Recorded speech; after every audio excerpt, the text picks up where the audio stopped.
Assalamualaikum Bu. Waalaikumsalam. Perkenalkan, saya perawat Jihan Nabila yang bertugas pada pukul 7 sampai pukul 2. Apakah benar ini dengan Bu Rini? Iya, betul. Oh iya Bu, bagaimana keadaannya pasca melahirkan? Alhamdulillah sehat. Oh baik Bu, kalau boleh tahu ini melahirkan anak keberapa ya? Yang pertama, Oh, anak pertama. Kebetulan saya akan melakukan penyuluhan tentang perawatan bayi baru lahir.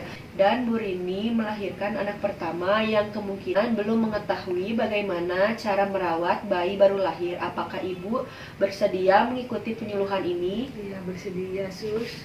Ya sudah, kita masuk saja langsung ke penyuluhannya. Yang pertama, ada tujuan penyuluhan. Tujuan penyuluhan yang pertama mengetahui pengertian dari bayi baru lahir. Yang kedua mengetahui pengertian dari perawatan bayi baru lahir normal. Yang ketiga mengetahui pengertian dari perawatan bayi baru lahir. Yang keempat mengetahui tujuan perawatan bayi baru lahir. Yang kelima mengetahui cara perawatan bayi baru lahir yang benar. Selanjutnya saya akan menjelaskan tentang materi penyuluhan.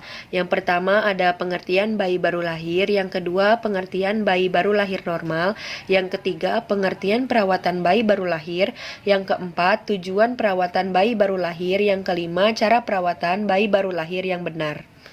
Selanjutnya masuk ke materi penyuluhan. Yang pertama ada pengertian bayi baru lahir. Pengertian bayi baru lahir menurut Wahyuni 2011 adalah bayi yang baru lahir dilahirkan sampai dengan usia 4 minggu. Yang kedua ada pengertian bayi baru lahir normal. Pengertian bayi baru lahir normal menurut Depkes RI 2005 adalah bayi yang baru lahir dengan umur kehamilan 37 minggu sampai 42 minggu dan berat lahir antara 2,5 kg sampai 4 kg. Yang ketiga ada pengertian perawatan bayi baru lahir. Pengertian perawatan bayi baru lahir adalah suatu tindakan merawat dan memelihara kesehatan bayi dalam bidang preventif dan kuratif. Yang keempat ada tujuan perawatan bayi baru lahir. Yang pertama mempertahankan kebersihan dan kesehatan bayi.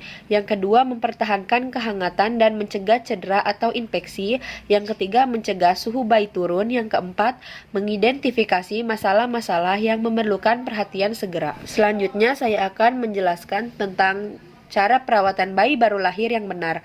Yang pertama ada memandikan bayi. Tujuan memandikan bayi yang pertama membersihkan tubuh bayi, yang kedua mengobservasi keadaan, yang ketiga memberikan rasa nyaman, yang keempat supaya bayi terlihat merasa sehat, yang kelima supaya tidak terjadi iritasi. Yang kedua persiapan alat. Alat yang dibutuhkan untuk memandikan bayi yaitu 1 ember bayi berisi 2/3 air hangat, yang kedua waslap, yang ketiga sabun bayi, yang keempat handuk, yang kelima kapas, yang keenam pakaian bayi termasuk baju, celana, popok, gurita, sarung tangan, kaos kaki, topi dan bedong, yang ketujuh minyak telon dan bedak, yang kedelapan tempat untuk baju kotor, yang kesembilan ada sisir. Selanjutnya saya akan menjelaskan langkah-langkahnya. Yang pertama, ibu mencuci tangan. Yang kedua, mempersiapkan alat. Yang ketiga, letakkan bayi pada tempat atau meja yang dialasi handuk. Yang keempat, buka pakaian bayi. Yang kelima, bersihkan kedua kelopak mata bayi menggunakan kapas basah. Yang keenam, membersihkan tubuh bayi menggunakan waslap. Lalu beri sabun dan gosok pada bagian kepala, telinga, leher, dada, perut, lengan, ketiak, punggung, serta alat kelamin bayi. Yang ketujuh, memasukkan bayi ke dalam ember bayi dan memegang bayi dengan perasat parpu, kemudian membilas tubuh bayi. Yang kedelapan mengeringkan bayi dengan handuk. Yang kesembilan merawat tali pusat.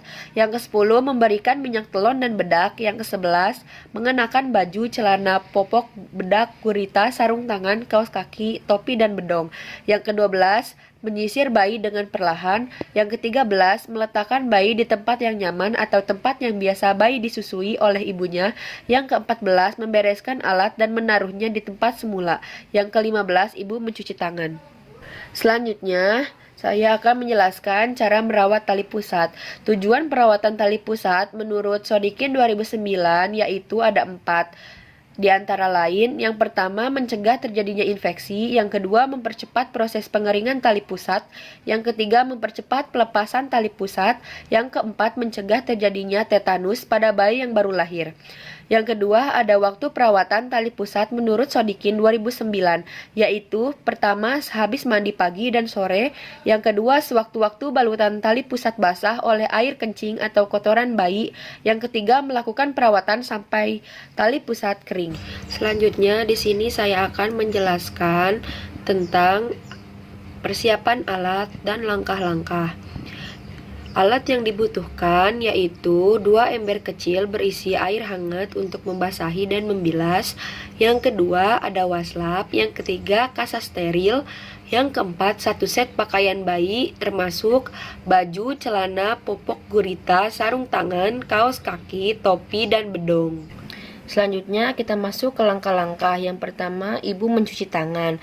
Yang kedua, mendekatkan alat. Yang ketiga, siapkan 1 set pakaian bayi yang sudah digelar. Yang keempat, buka bedong bayi. Yang kelima, lepas bungkus tali pusat. Yang keenam, bersihkan dengan waslap 2-3 kali dari bagian kepala sampai kaki. Yang ketujuh, pindahkan bayi ke bedong yang bersih.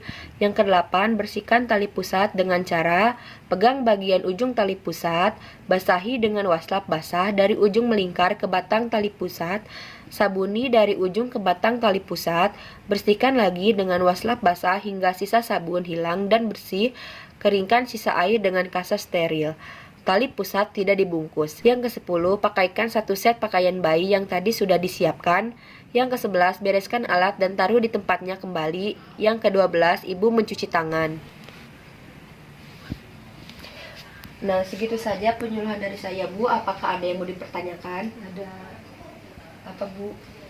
Kenapa bayi kalau dipandikan selalu menangis? Karena bayi merasa tidak aman jika dia tidak memakai baju atau tidak memakai pakaiannya. Terus bayi tidak akan merasa nyaman ketika dia bersentuhan dengan suhu yang dingin, yaitu dengan air. Sebaiknya sebelum dimandikan, ibu memberi ASI dan memakaikan air hangat ketika bayi akan dimandikan. Apakah ada yang mau dipertanyakan lagi, Bu? Udah cukup. Terima kasih ya, Bu, sudah mengikuti acara penyuluhan saya sampai terakhir. Semoga bermanfaat ya, Bu. Terima kasih. Wassalamualaikum. Waalaikumsalam, sama-sama.